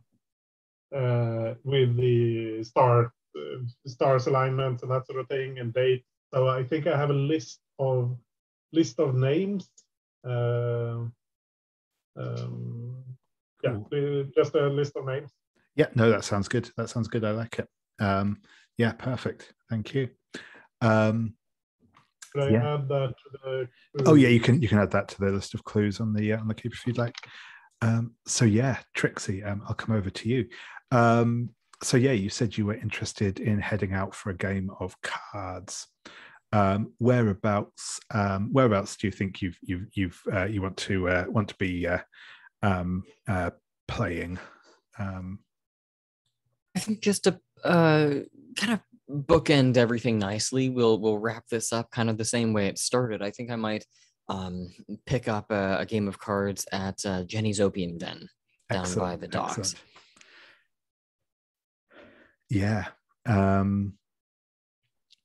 So yeah, we're down at the docks, down at Jenny's, and I think that's quite an appropriate setting for it anyway, because I was absolutely going to have the man in the sun mask sit down opposite you as you begin to play, regardless of where you set this. But at Jenny's makes a lot of sense. So yeah, you know, there's a general game, and it's that very odd situation that you've witnessed before, where like everyone else in this sitting around the table is just perfectly normal folk from a cross section of London society, and then you have the man sat there with his sun mask on, and no one really seems to pay any real attention to it. But you'll say, my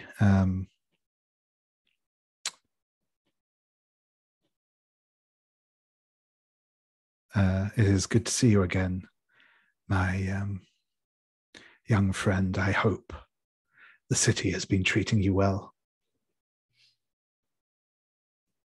It treats me better than some, less than others.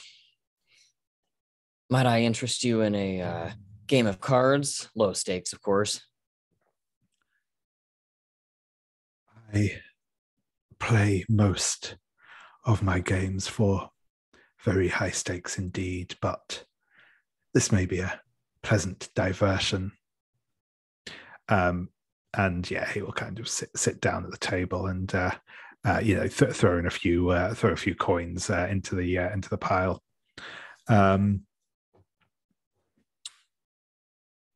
And I think we'll go with the roll now, and then see kind of where we things develop from here. That's reasonable. Let me see here then. I keep thinking it's with vitality, but yes, it is. Yeah, it's vitality. That's right. okay, got it. Yeah, the move is always is specifically keyed off vitality. Okay, so I'll just roll this with vitality and see how we do. Sure thing. That barely got a 12. There it is. Nice. So on a 12 plus, you will get to choose. I've managed to lose my page. Right, yeah, there we go. Cool. So yeah, you will. So on the 12 plus, you get a memento, and you also get to choose two options from the from the list. Got it. I think that for the two from the list, we're going to go with I don't draw unwanted attention, Sure and I'll stumble upon a clue here just so we can get as good of odds as we can going into this question. Absolutely. You can detail that now if you want, or if we want to continue the scene a little bit more and then you pick something up, that's also good. Perhaps the clue, I'm kind of looking at the different clues that we've already got and the possible questions we can answer here.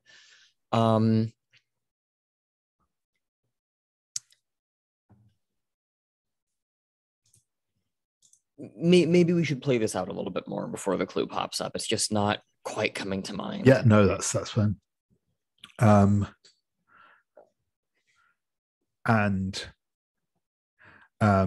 think the game proceeds apace. You're doing quite well tonight. The cards seem to be in your favor. You've got quite a nice stack of winnings in front of you, and as you're playing, you get that sort of thing where you kind of start to lose track of time a little bit, and I think at one point, as you're sort of dealing out cards, one of the cards you deal is the Sun from the tarot deck,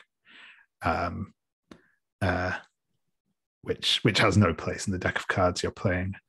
And the man in the sun mask sort of chuckles and says, "It seems you have drawn my card, my young friend. How very interesting." And he picks the card from the table and slides it into a pocket of the sort of dressing gown he's wearing, and says, "You still owe me a bullet, I believe, my young friend."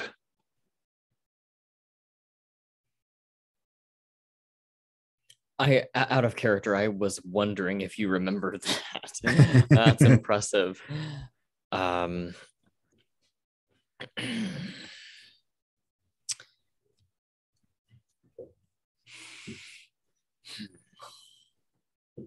Well, you did say you played for high stakes. I can see that clearly. Well, as it stands, I don't exactly know what kind of world we're going to be living in this time come tomorrow. Matter of fact, I don't know how many more card games I've got left in me. So, if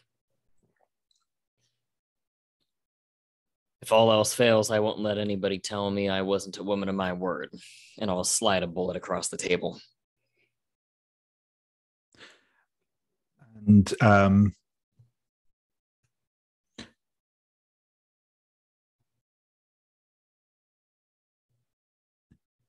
he will pick up the bullet, toss it up in the air and catch it a couple of times. Say, "Ah, yes, very good. Thank you." And again, he will slide that into his pocket as well, and say, "I do not know if you are aware of the superstition. I do not know if it is a uniquely British thing or not, but we have a saying that, or not a saying, but there is a superstition that one should never gift a knife. It is bad luck. When one is given a knife, one should always give a coin in return so that the knife is paid for rather than given." And he will sort of cock his head and say, "I feel the same, or probably apply to bullets." And he reaches into the other pocket and pulls out a bullet, 45. But this is, it doesn't look like brass and lead. This looks like solid gold, and what's more, it kind of almost like glows with a as if it's got like a sort of a fire burning within it. And he says, "Take this. I think you will know when the time is right to use it."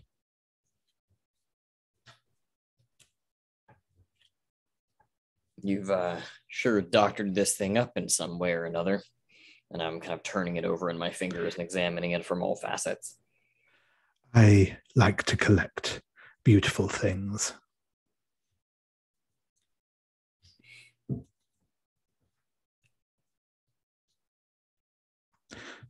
But I should not keep you. You have important business to attend to. That I do. And I'll sort of collect all the cards and leave the sun. Well, if I don't see you sometime again, was nice knowing you, whoever you are. We will meet again one day. That I can promise you. I'll tip my hat grimly and make my way out. Awesome. Cool. So I'm going to hijack that memento there, and obviously you can take the memento of the golden bullet. But like I said, if there was a clue you would like to add to the list, feel free to do so. I'm trying to think of stuff that might kind of apply to the showdown. I wonder if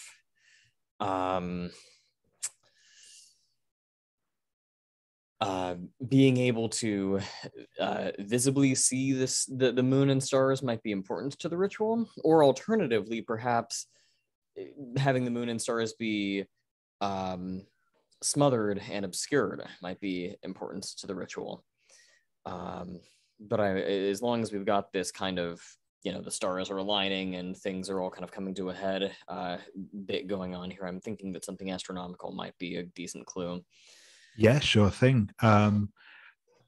I guess if maybe if you just call it like visibility of the stars or something like that, and then you can decide in your answering a question whether that's that the stars need to be visible or not. Sure. That works for me. Awesome.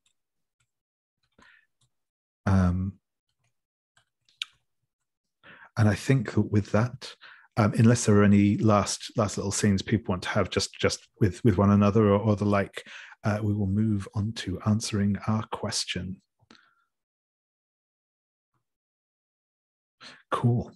So yeah, we have these three options before us. As I said, I think that this is really more about what you're interested in seeing. I think probably at least I hope the clues are flexible enough that they can be applied where you see fit. So yeah, I guess I will go around and see what people feel like they are, which of these questions people feel like they're more interested in answering. So the first is, what mystical requirements does Fauconberg's ritual in the Mithraeum have, and how will it change those who live along the river if it succeeds? The second is, how will Lord Fauconberg's supporters infiltrate the Palace of Westminster? What will his new enlightened rule look like if his ritual there succeeds? And last one is, who will Lord Fauconberg sacrifice at the Tower of London, and what horrors will be loosed against his opponents if his ritual succeeds? I like the last one because I feel we have a lot of clues that go to speak to the whole opponents thing, like a list of names of murdered military officers and sacrificial daggers. All the astronomical stuff Yeah. brings to mind the thought of having this ritual occur at the top of the tower beneath the night sky or something like that. Yeah. Also, I did not get to go into the tower when I was in London, so I want to go there. I must admit, I've never been myself. I mean, I've walked around it. I've just never actually been inside. Yes. Yeah, walked around it. I did too, but it was too expensive and the lines were too long. Yeah. It's in fact, very boringly, I spent like 3 days literally looking out of a window at the tower whilst doing an agile management course, which was great fun.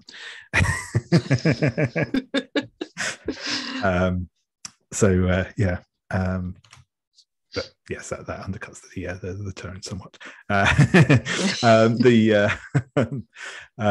Awesome. So Anders, how about yourself? Does that sound cool to you? Yeah. I was. That's one that appeals to me as well. Also because there is, it's clearly an evil option, which is makes things easier on us, I guess.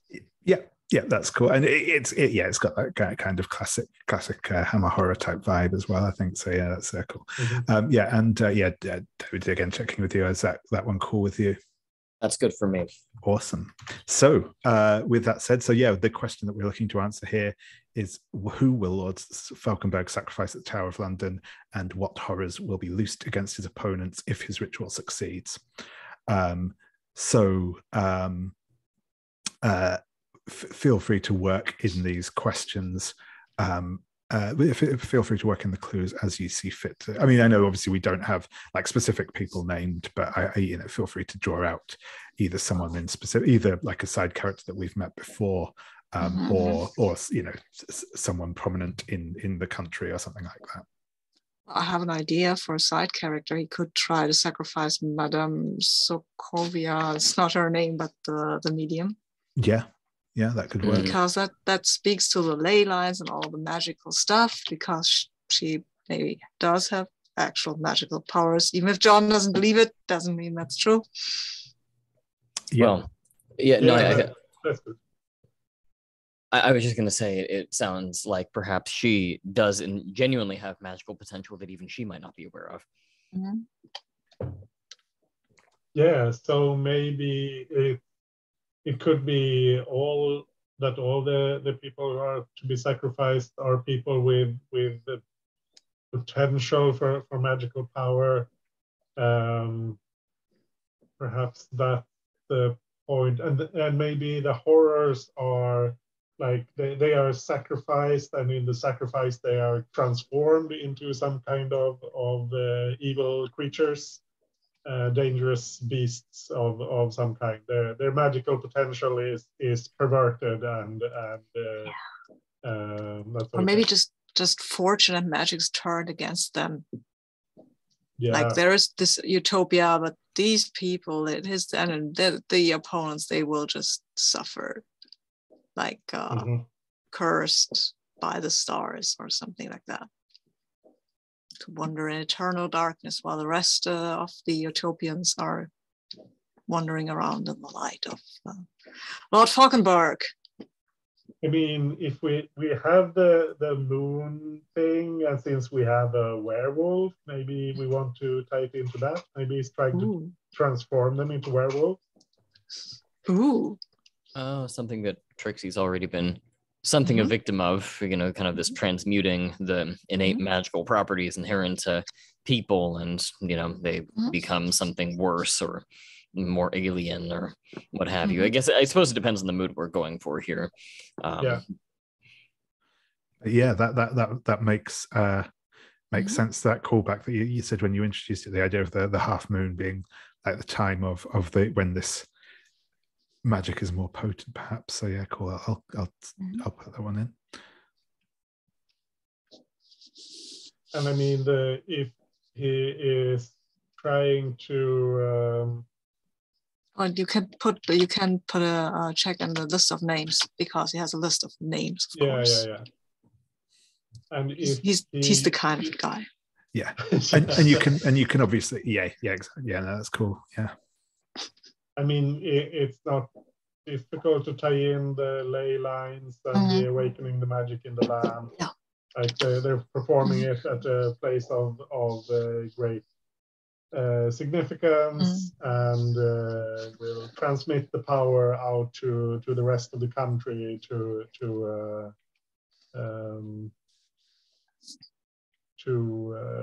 transform the nation or these the land. These armed undercover guys could be willing recipients of this transformation. Ooh. Right? Like they're his personal werewolf guards. Either that, or they're the ones bringing the victims in. Both. Them. Why not both? Yeah, absolutely. Yeah, maybe they're sacrificing the people in order to transform these henchmen into some sort of werewolf creatures, which stealing their magical power. Yeah. Awesome. Did we resolve the question of who his opponents are at this point? I mean, aside from just kind of humanity in general. The people who are on the list of names. Yeah, I was going to say, okay. you don't need to answer the question, but obviously you are at liberty to do so if you wish, if you have an idea of who they might be. But yeah, you don't need to answer that as part of the question. Just knowing that he has opponents, and presumably in this case, just as a general thing, his opponents would likely be kind of members of the establishment and so on and so forth. The Queen, yeah, exactly. Got it. I was just trying to figure out if the murdered military officer might play in one way or the other. Might well do. Yep, might well do. There could be someone who discovered part of what's going on. Yeah. Okay, I got too close. Maybe that was someone who actually got into the cult, but at the last minute decided, wait, we're going against the Queen? No, that's no. No way. Awesome. And I mean, we have the stars. Do we need another one? I feel like that you already kind of covered that just by saying the ritual is being done at the top of the tower and to be under the light of the stars. So I feel like that's perhaps not directly answering a question, but it's all part of the the thing of it. Awesome. So yeah, that's a total of a +4. That's not bad going. Wow. So yeah, who would like to roll? can roll if nobody minds. No, feel free. No, I'm glad not to have the responsibility. I've seen Snake Eyes on a +4. Well, we still got masks, right? It's true. Let's see how that goes. It's not Snake Eyes. Nope, we're at 13. 13. Excellent. So your answer is correct. That's what's going down. Normally you would also get like a link to the mastermind as well in the resolution of this, but obviously that kind of goes without saying in this instance. So so yeah, excellent. You will be coming into this in a strong position when we come back. Well, next time, not next week, but yeah, excellent. So yeah, like I said, next time we'll just kind of be doing the actual resolution itself, which will be a kind of an extended night scene of overcoming the various obstacles guarding the Tower of London. So awesome, thank you very much. Yeah, and I think yes, and yeah, we can get to the child. So yeah, and I think we will kind of run the session next time as if it were like a night phase. So we'll probably have an unseen and the like in there as well, just to give us a little bit of an underpinning and night moves and such. The other thing, there's one other thing I was just thinking. No, that's good.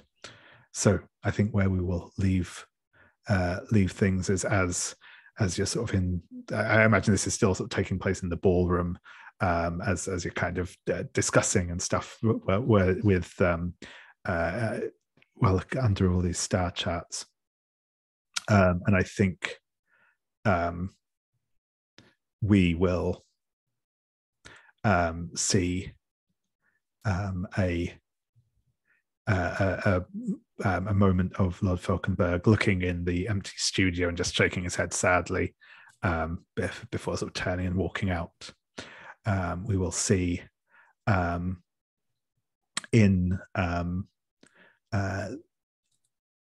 the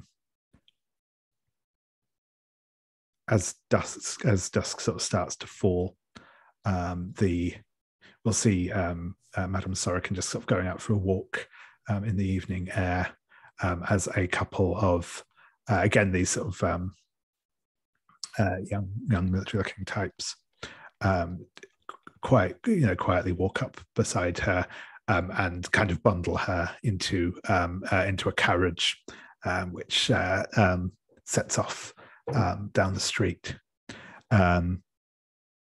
We will see Alessandra Volpe is up on part of the one of the big flat tower bits on the Tower of London. There is and again another couple of guards are kind of tying up a man in the sort of full Beefeater regalia while she is drawing sigils out onto the floor of the tower with sort of powdered silver. We will see kind of walking around the sort of outer battlements. We'll see more of these men and signs that there's been sort of scuffle between them and the guards of the tower, and another tall man who we've not actually seen yet, but is clearly kind of an is clearly a military officer who is kind of he's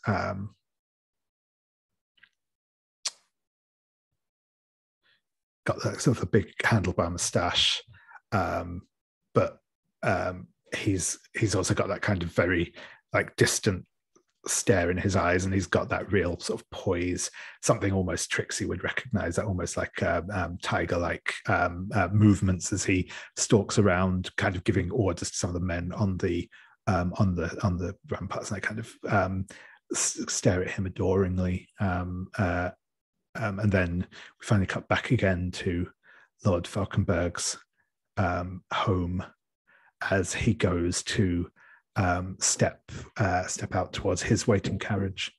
And a lady will step out from inside the house. She looks, she's again in later middle age maybe, but looks very good for it, very nicely presented. She has slightly golden hair, just slightly turning to silver, and she will just plant a kiss on Lord Fauconberg's cheek as he goes to head out. And this is clearly his mother. The children look very alike, and she sort of bids him farewell as he heads off into the night. And that is where we'll leave things for this evening. So thank you very much, everyone, and looking forward to our finale next time.